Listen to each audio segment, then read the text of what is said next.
Hello, one, hello, all. Today is the first episode of A Hitchhiker's Guide to Comics.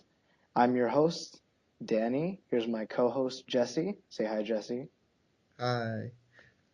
And the concept behind this podcast was so we can just read all the number ones that come out in every few weeks and review them, kind of giving an introduction to new readers who haven't really read comics, as well as finding new comics for us to enjoy as well as experienced readers to enjoy as well.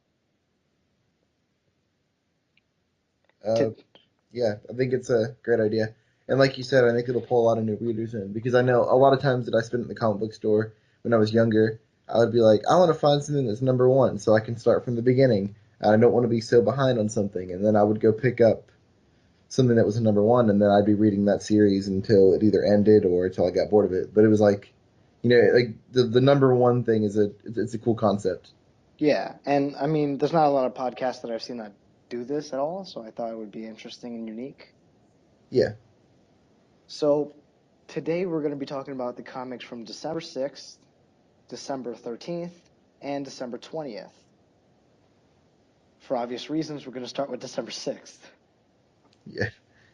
So the first one we read was Batman and Teenage Mutant Ninja Turtles 2.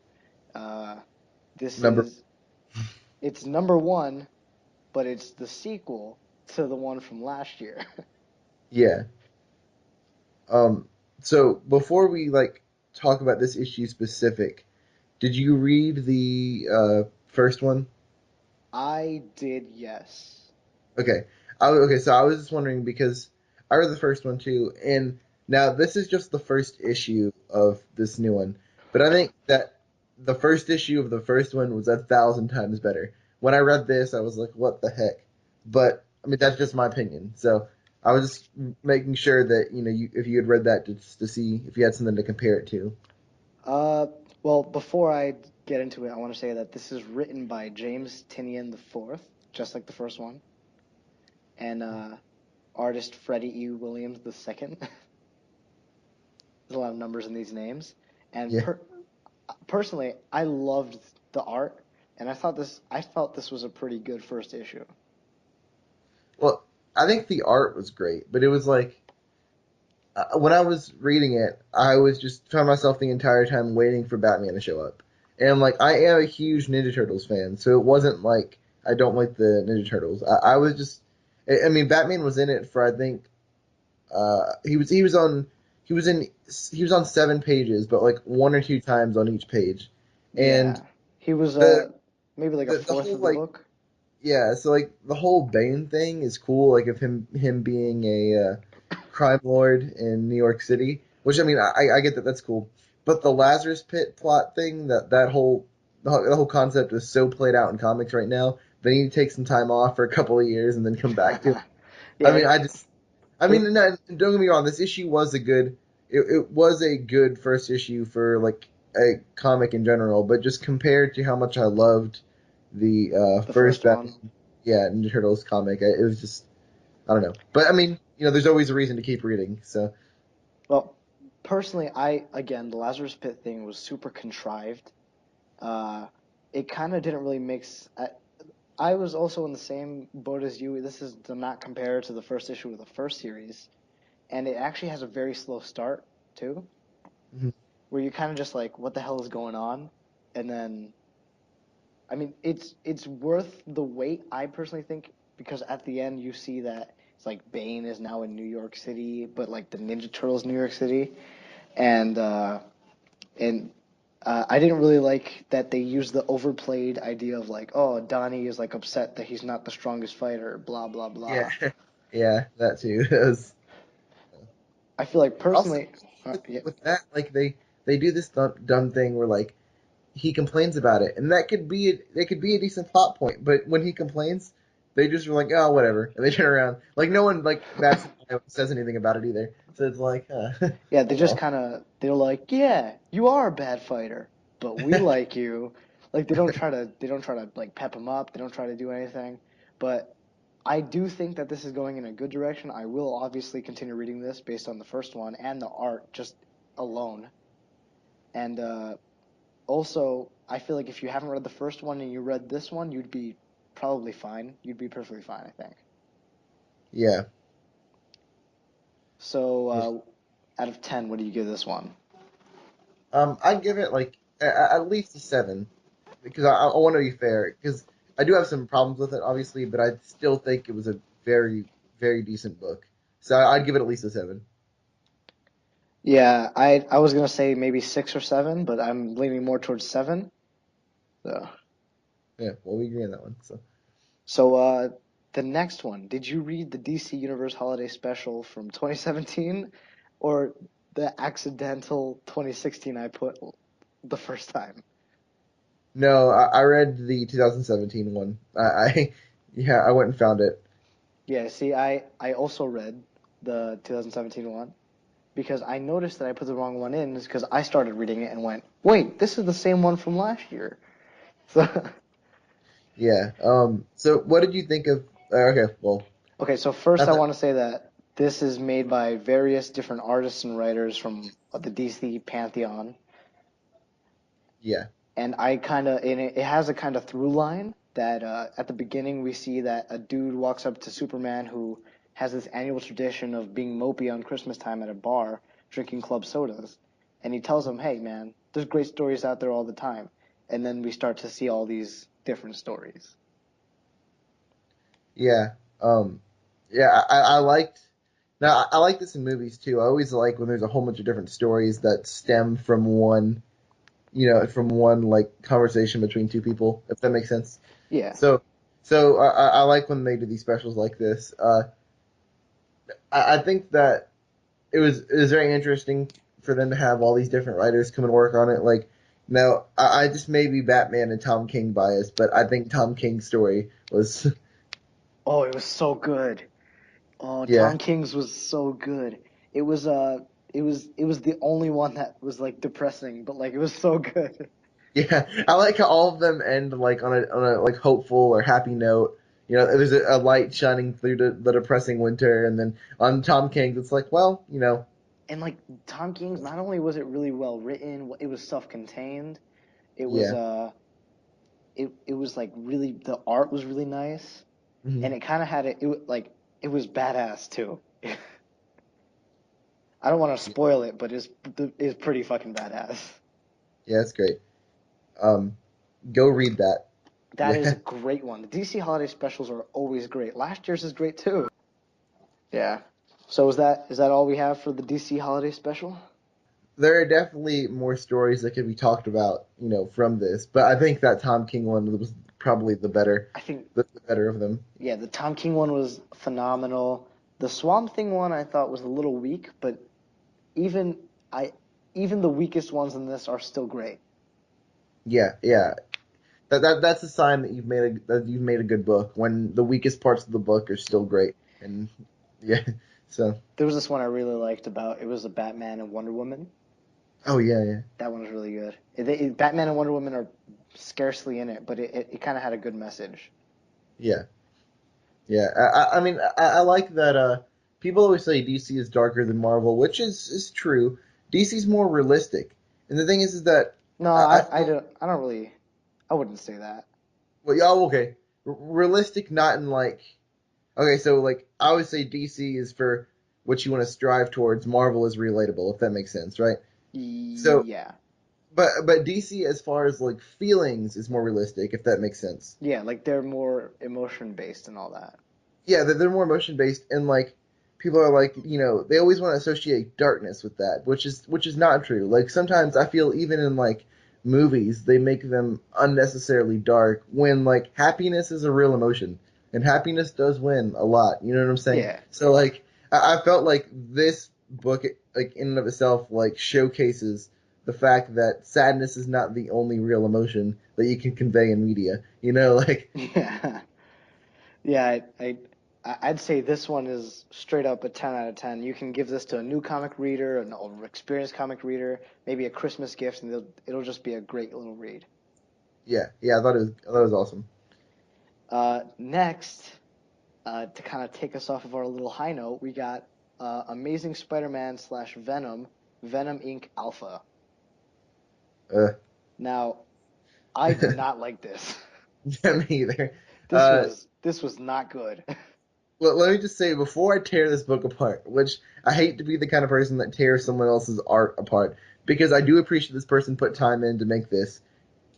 The Venom thing, like Venom is a great character. What this writer did to Venom and what they pulled from Venom stories was probably the worst pieces of Venom comic I can ever Right? think of. Like they got the Yeah, worst parts of it. They're like this is establishes that Flash Thompson would like to get the Venom back because Flash Thompson, as if some of you don't know, lost his legs in Iraq in this version of him, I guess.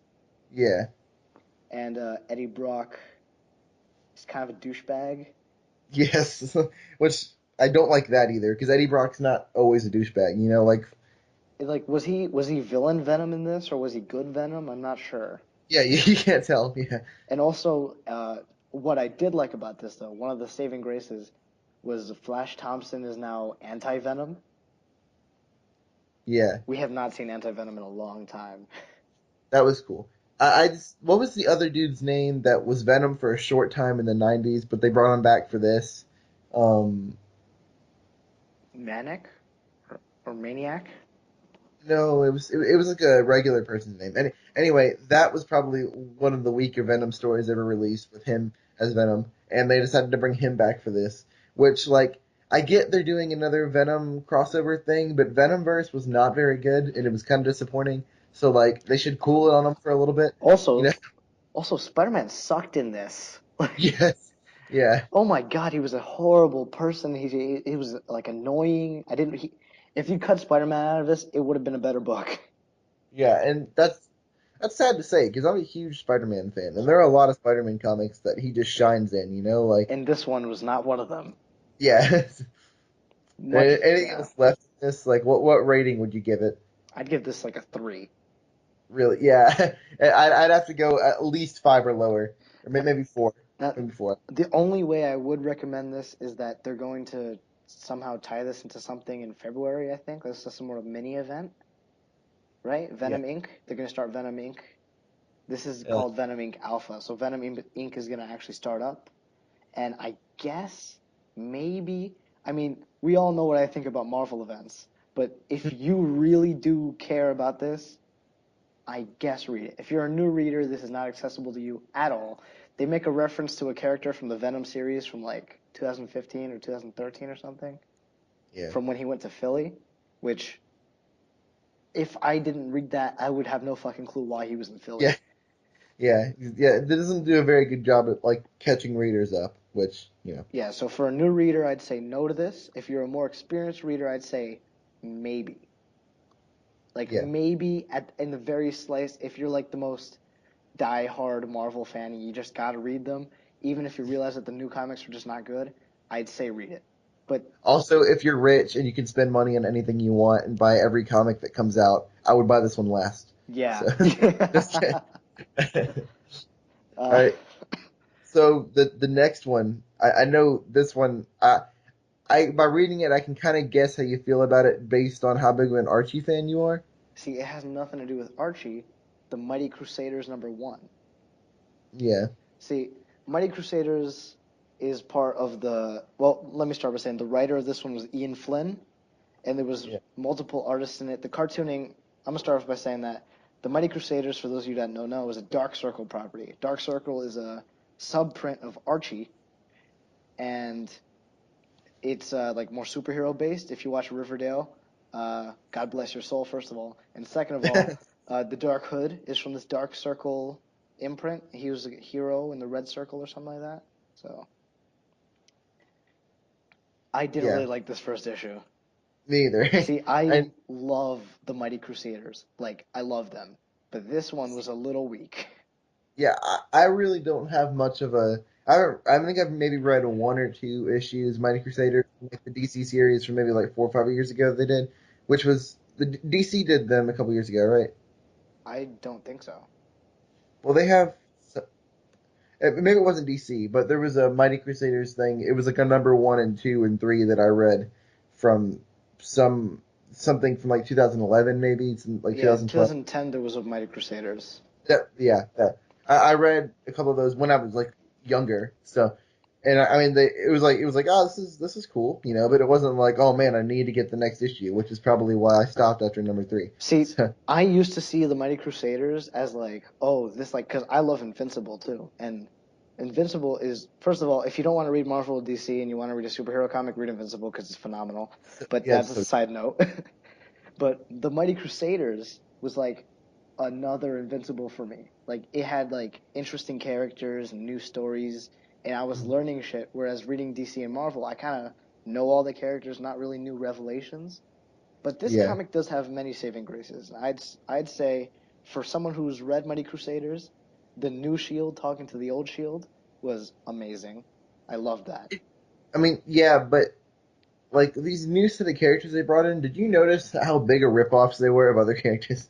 The web, is that what you're Yeah, talking about? the web, Well, the shield. the way the web was talking to the new Shield at the end. I loved that. Everything from like the middle of the book on, I loved. Yeah, I admit it did get better after the beginning, but they kind of had a rough start. Which I this is kind of a trend in newer comics. They usually have a rough start. I feel, but I see Mighty Crusaders becoming a great comic, but this first issue is a little whack. I It's half whack, but if you are a Mighty Crusaders fan that's been reading for a long time, I think you'll love this. So from that point of view, I'd give it like a 7, but for a new reader point of view, I'd give it like a 5. yeah, I'd probably get like 5 or 6 for it. I mean, it it was better than the last book we just talked about. So Oh yeah, yeah. I think if you have to make a choice, I hope that you are brave enough to venture away from Marvel's bad side series to try something new. Yeah, maybe something like the Mighty Crusaders. So that was all of December 6th, That right? was December 6th. Now we're moving on to the week of December 13th.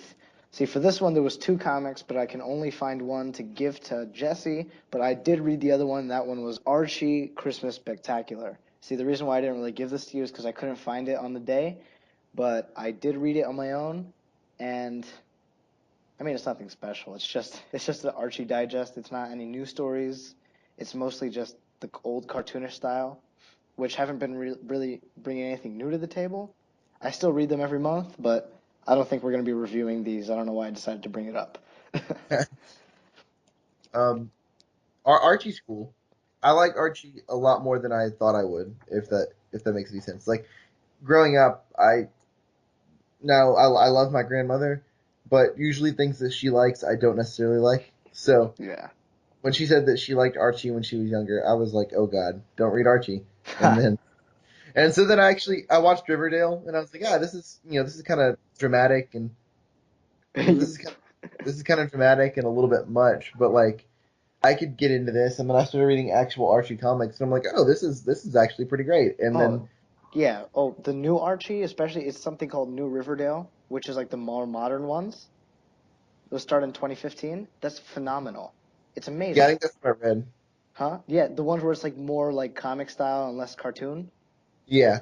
Yeah, those are amazing. Like Chip Zdarsky and Ryan North, not the same time, but it started Chip Zdarsky. He did a Jughead run, and then Ryan North took over, and I think Ryan North even made the Jughead run better. And Mark Waid has been doing Archie since 2015, since it first started. There's actually right now a Betty and Veronica, Poison Ivy and Harley Quinn comic that's ongoing. I'd say don't read that one. That one's not good. But overall, I give this digest really nothing out of 10 because you can't really rate the digest. They're little like comic strips and shit, just Christmas based.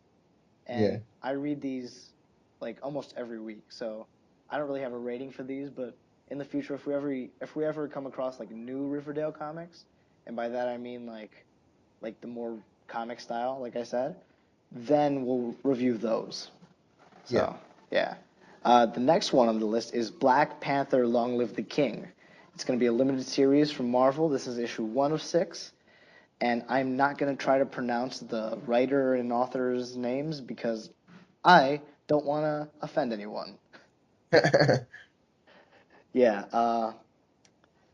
straight off the bat, I really love the art in this. What did you think? Yeah, I think this is one of the better. It's some of the better art in a Marvel title right now. Oh yeah, and It's but aside from the art, the story was very. I mean, it's the first issue, but it was very basic, and I didn't really understand what was going on. Really, it's kind of a mess. mhm, But being that it's only 6 issues and this is the first one, and it kind of ends on a pseudo cliffhanger, more like it ends on a commercial break. Uh, yeah, I'm probably gonna still read this. If if you are a relatively new reader, like someone who is familiar with the Black Panther but not really a big comic boy, then I'd say this one you can read. Would you agree? yeah. I think so. I mean, I would if I was new. If someone came to me and was like, "Hey, I want to read some comics. What would you recommend starting from number one?" I wouldn't necessarily say this one because there's probably some other ones I'd recommend first. Oh yeah, But I yeah. I think mean, obviously. this is one that could be like I could see someone starting off with this and it getting them into the other things. Like I can see if someone is like, "Whoa, I saw that Black Panther trailer representation. I kind of want to get into the character," or "Hey, I saw Civil War. I want to see something cool with Black Panther in it." I'd kind of point them in this direction, and it would Yeah, also, I guess, help them get into comics. The aspect of waiting every month for a new issue, yeah, and in the meantime, they would read other ones, which, yeah. yeah. So I, Also, I think that it's relatively I mean it's kind of cool too that if you know it's only 6 issues, it's not a huge commitment from someone. Like which is rare because Marvel never says how many issues their comics are gonna have. They just end yeah, them. yeah, It pisses me off. But I'd say from an experienced reader standpoint, this is like one of the little silly ones that you would get. You would be like, oh, okay, why not? I mean, how much was it? I don't even $4. like $4. Yeah, I mean, $4 is a little hefty for what it is, but if you can get it, maybe after it's done, you can just give it a little read as a gift to somebody, maybe.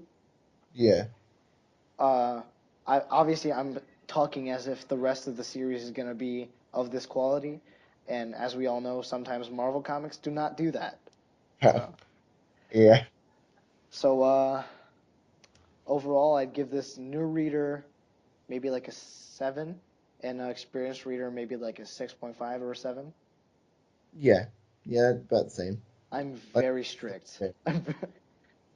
I think seven's fair. Yeah, seven's very fair. That is all for the December 13th. The week of December 13th, that is all we had. It was a very slow week.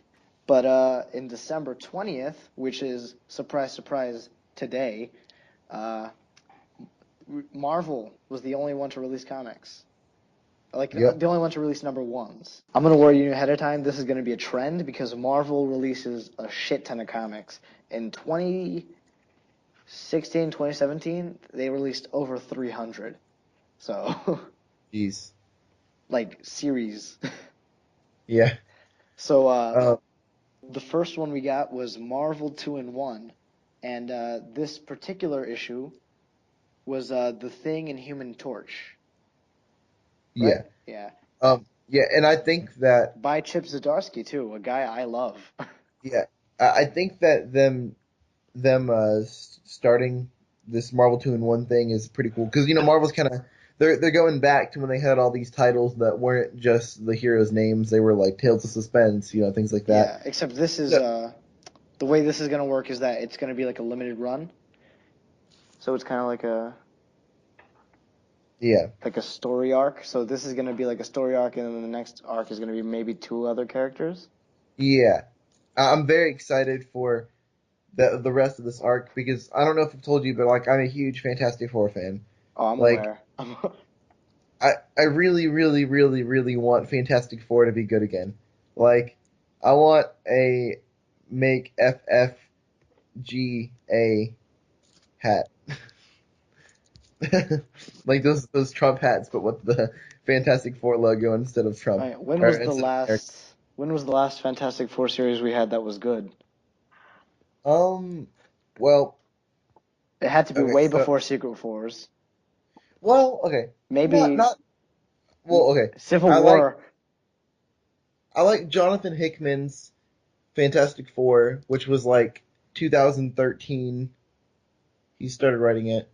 He did some. There was a lot of good in there, but it was very limited, you know. So Yeah, I mean, and then Future Foundation, when Jonathan Hickman did that for a little bit, it was good at first, and then once the Secret Wars stuff started happening, they really couldn't. He really didn't have as much creative control as he should have with that book. which is a major problem with Secret Wars, aside from the fact that it sucked. Yeah, But but before that, Ultimate Fantastic Four is great, oh well, I and mean, most Ultimate things were great. I'm mainly talking about 616 Marvel.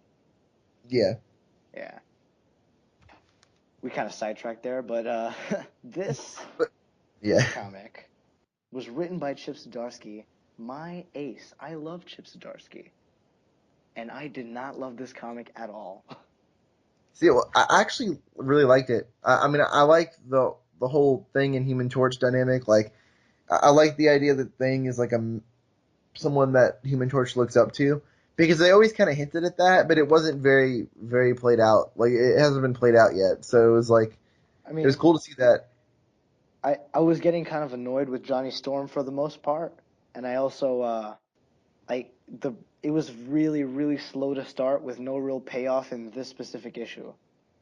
Yeah, a lot of Marvel does a lot of that, especially with their number ones. They And I mean, it makes sense if they were going to make a Fantastic Two series, but they're not. And since it's just a Marvel two-in-one, they could have started off with Ben Grimm getting the message from the late Reed Richards or something, because the whole beginning part of that was worthless. yeah, I mean, yeah, I agree. I mean, it kind of worked when it got to where he got the message from Reed via Doom or whatever. But like, I like the fact that they've introduced this device now that with multiversal travel. You know, Yeah. so I'm kind of wondering. So like, I mean, do you know since why there's, they did that? I mean, It's are pretty. you asking? I know. I'm like. It seems like what they're trying to do is shoehorn some bullshit way to bring back the Richardses. Is Well, yeah, that's what I'm thinking. I'm thinking like since there's a Disney Fox deal obviously now, and they can make the Fantastic Four movies that we want and put the characters in. You know that was kind of the reason that they cut out the comics in 2015 anyway. yeah, Like they say, oh, it wasn't selling well, but it was selling better than most of the series that are still ongoing now. So and it wasn't like total shit. yeah, oh yeah, honestly. So it was like I'm thinking that they've got these multiversal time travel device. So maybe they can go to a different universe and grab that Reed and Sue, or maybe like I know you didn't really finish Secret Wars because you hated it, and No, I I understand did. I that. hated it, but I finished it. Okay, so you got how like Reed and Reed and Sue and Franklin and I'm not sure about Valeria, but I know they're like gods now. You know, like they're not Yeah, necessarily dead; they're just like God. They which is all together why. they God. Yeah, Yeah, which is why he said at the end. I mean, we're gonna spoil this because this is kind of a like this is one of those that you can spoil. I think this one. yeah, So I'd say that this one is at the end, basically the reason why him and Johnny Storm team up at the very end is because the thing says, "Oh, Reed Richards and they're all out there." So like they're still out there somewhere, yeah.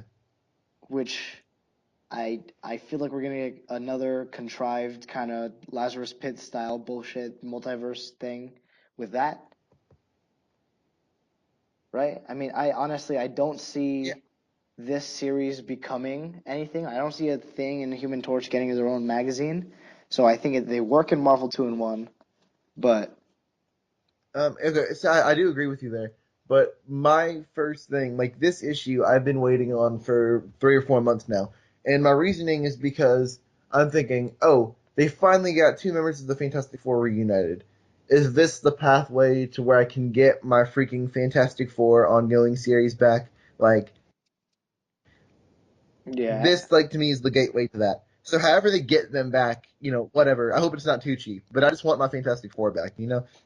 I'm actually I saw Doom, Iron Man Doom at the end of this, and I wasn't sure if I should enjoy that because I'm Yeah. actually I haven't read the infamous Doom series. I actually bought the trades, and I'm gonna probably start reading them on Christmas or something.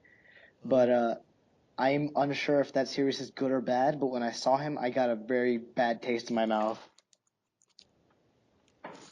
Yeah. I don't like that they made him Iron Man or Iron Doom or whatever they call him. But yeah, I don't like that. They But called him the infamous Iron Man now. oh yeah, that's right. But what Yeah. I do So like is that at the end he seemed kind of villainous, which is I thought he was a good guy now, but I'm glad he's a villain again. yeah, So I guess the next issue we're gonna get some villainous Doctor Doom as well as some Fantastic 2. yeah. Thank God for a villainous Doctor Doom again. For real. Now, Hey, it's Danny here. This is recorded after the fact because we forgot to review X-Men Grand Design, which also came out this week by Ed Piskor. And I'm going to tell you what I think. I think it was an amazing introduction to old classic X-Men. The cartooning in it was great. It was all around. It kind of cut out a lot of the bullshit from the old X-Men that kind of wish I didn't read, but in hindsight, it makes me a better man, I guess. Overall, I don't think this is a new reader kind of book. It's more of like an experienced reader. You can appreciate it if you like the X-Men. And yeah, from an experienced reader standpoint, I'd say maybe like a 9 out of 10. It was actually really good. Cut out a lot of the creepy stuff too, which is great.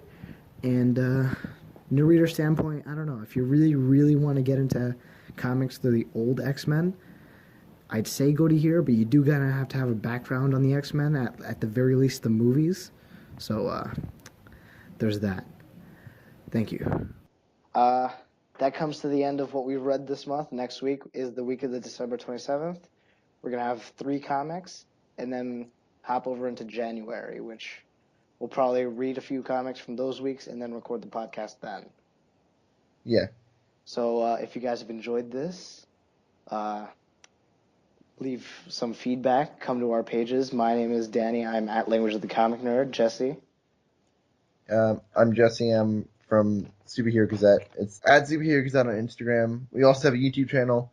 I'm guessing this is going on Danny's channel, but I'll probably be promoting this on mine too. So, yeah.